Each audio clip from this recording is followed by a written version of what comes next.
ప్రతి ఒక్కరూ గాంధీ మార్గంలో మంచి చేయాలి, మంచిని గుర్తించాలి, మంచిని ప్రోత్సహించాలి. వీటితో పాటు బాపు కలలుగన్న పరిశుభ్రమైన ఆరోగ్యకరమైన భారతవనిని సాకారం చేసుకోవాలని రూరల్ డెవలప్మెంట్ అండ్ కమ్యూనికేషన్ శాఖ కేంద్ర సహాయ మంత్రి పెమ్మసాని చంద్రశేఖర్ తెలిపారు. గాంధీజీ జయంతి సందర్భంగా స్థానిక ఎమ్మెల్యేలు గల్లా మాధవి, నజీర్ అహ్మద్, కలెక్టర్ నాగలక్ష్మితో కలిసి బుధవారం గుంటూరులోని హిమని సెంటర్లో బాపూజీ విగ్రహానికి పూలమాలలు వేసి ఘనంగా నివాళులు అర్పించడం జరిగింది. గాంధీజీ చూపిన అహింస సిద్ధాంతాన్ని ఆచరించాలని తెలిపారు. కార్యక్రమంలో నగర మున్సిపల్ కమిషనర్ పులి శ్రీనివాసులు, అసిస్టెంట్ కమిషనర్ ఓబులేషు పాల్గొన్నారు.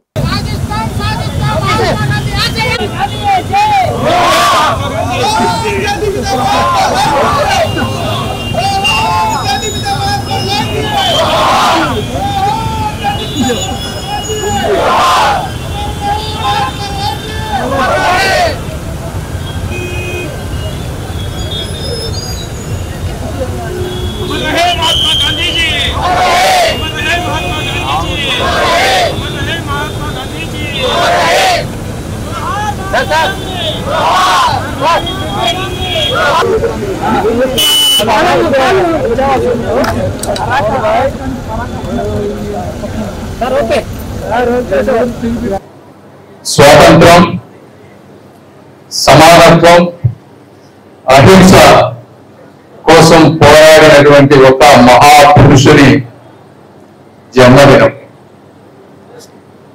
ఆయన ఆ రోజు మాట్లాడుతూ స్వాతంత్రం కన్నా కూడా ముఖ్యమైనది ఈ శానిటేషన్ అని చెప్పినటువంటి మహానుభావుడు గాంధీ గారు.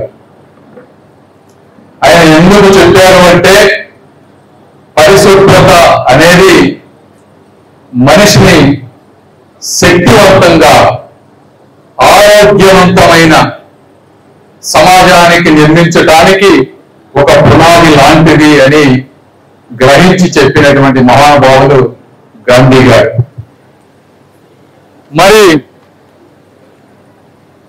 అయితే శానిటేషన్ అనేది కేవలం వీధులు శుభ్రం చేయడానికి మాత్రమే సంబంధించిన విషయం కాదు. ఆ వర్క్ చేసే ప్రతి ఒక్కరి ఆత్మాభిమానాన్ని పెంచే విధంగా ఉన్నప్పుడు మాత్రమే దానికి ఒక నిజమైనటువంటి అర్థం, పరమార్థం కలుగుతుంది. ఎందుకు చెప్తూ ఉన్నానంటే ఎవ్వరూ లేవక ముందే మీరందరూ నిద్ర లేచి రోడ్లను శుభ్రం చేస్తారు. అందరూ పిల్లల్ని స్కూలుకు పంపించుకుంటారు. మీరు పిల్లల్ని స్కూలుకు పంపించుకోవడం కానీ ఇవన్నీ కూడా పట్టించుకోకుండా పొద్దున్నే రోడ్ల మీదకి వెళ్ళి పనిచేస్తారు. ఏ కార్యక్రమం ఉన్నా కూడా ఫస్ట్ మీరు వెళ్ళి క్లీన్ చేసిన తర్వాతనే మిగిలిన వాళ్ళందరూ వస్తారు.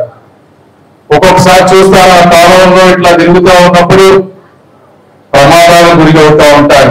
మందు టెండలో పనిచేస్తా